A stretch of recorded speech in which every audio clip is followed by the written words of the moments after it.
Before we get into today's explosive investigation, make sure you subscribe to the channel, tap the notification bell, and stay updated on every major development shaking South Africa.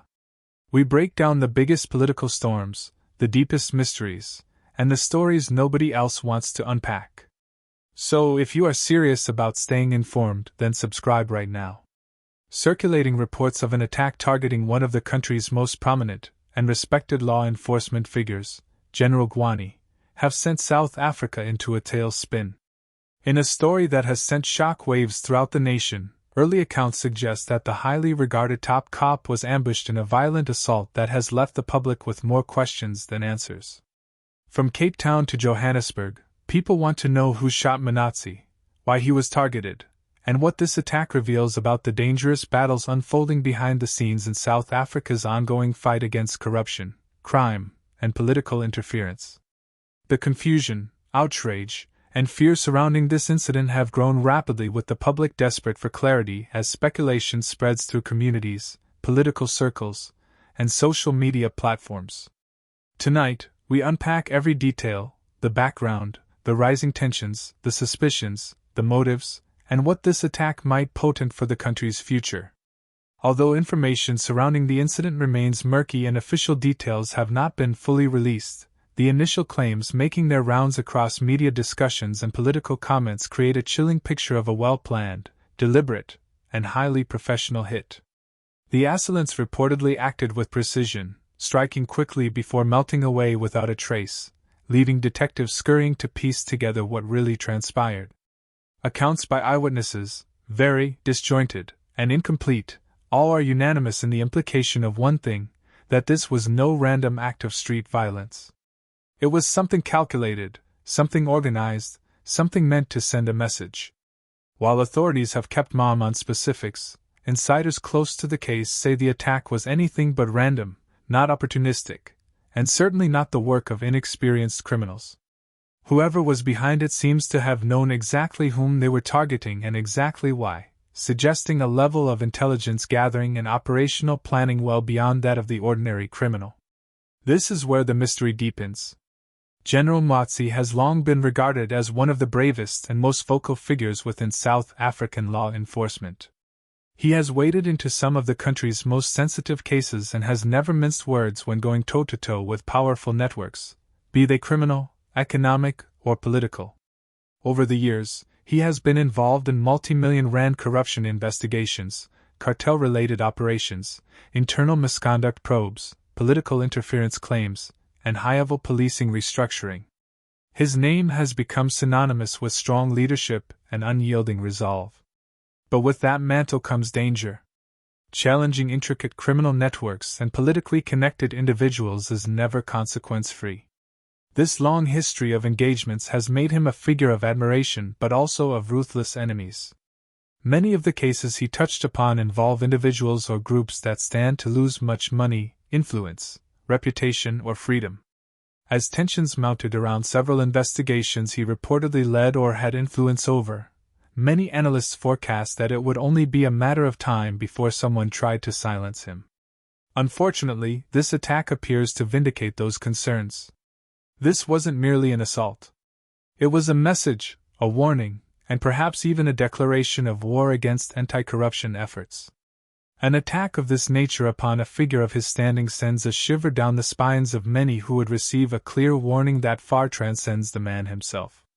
It is a warning to law enforcement heads, investigators, whistleblowers, and reformers throughout the nation that the fight against corruption is not only tough, it is dangerous, cruel, and can always reach back.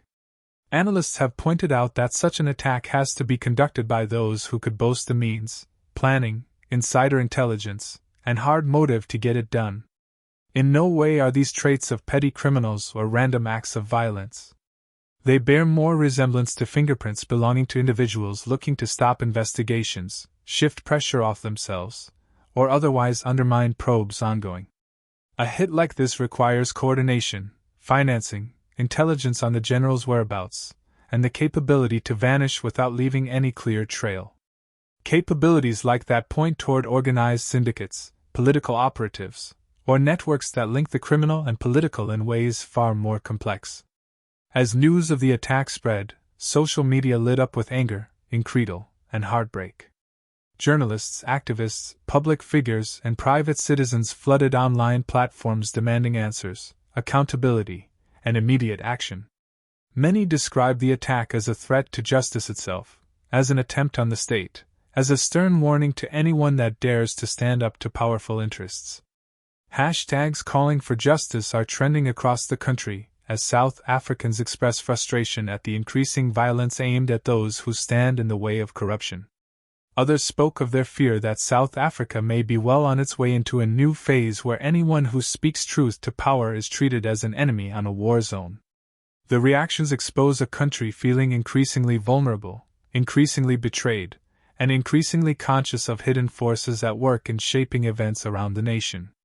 Already overwhelmed by crime, corruption, political instability, and public frustration. This feels like a breaking point in which the stakes are truly laid bare. Authorities are still under tremendous pressure to unmask those behind the attack. Investigators are reportedly analyzing communication patterns, revisiting old cases linked to the general, and interviewing sources who may have information on recent threats or suspicious activities. Surveillance footage, cell phone data, and vehicle tracking information are reportedly being analyzed to establish the attackers' movements before and after the assault. Yet despite these efforts, the truth remains elusive. No one knows which direction the investigation will ultimately take. The case is layered with secrecy, powerful interests, and intense national attention. Every possibility leads to another set of questions, another set of suspects, another possible motive. And until the perpetrators are found, the country is left grappling with unanswered questions. Was this an act of criminal retaliation? A calculated political silencing, a coordinated heat designed to obstruct justice, or something even more sinister, perhaps a combination of all three? In South Africa's complex political and criminal landscape, motives often overlap, making it nearly impossible to separate one from another. Whether it identifies the masterminds or leaves them faceless in the shadows, one thing has emerged clearly. South Africa is at the crossroads. The attack on General MKHWANAZI is symbolic of a deeper and far more dangerous struggle within the country. One pitting integrity against corruption, justice against criminal empowerment, and truth against manipulation. It forces South Africans to confront difficult questions. Are law enforcement leaders safe anymore? To what lengths will crime networks go to protect themselves? Can whistleblowers, investigators, and honest officials speak freely anymore without retribution? And will the state finally take firm, uncompromising action against those acting from the cover of darkness, pulling strings behind the scenes? These are questions that will shape not only this investigation, but the future of the nation. This is still a developing story, and as those updates come in, we'll keep on breaking them down for you with clarity, accuracy, and courage. There are too many unknowns, unanswered questions, and suspicious tidbits to let this one slide. But the one thing that is very clear is this: South Africa is watching. People want answers, justice, and accountability. If you want to stay ahead of this developing political and criminal drama, make sure you subscribe and hit the notification bell so you won't miss any future updates, investigations, or deep dive analysis. Thank you for watching until the end. Drop your thoughts in the comments. Who do you believe was behind the attack and what message were they trying to send?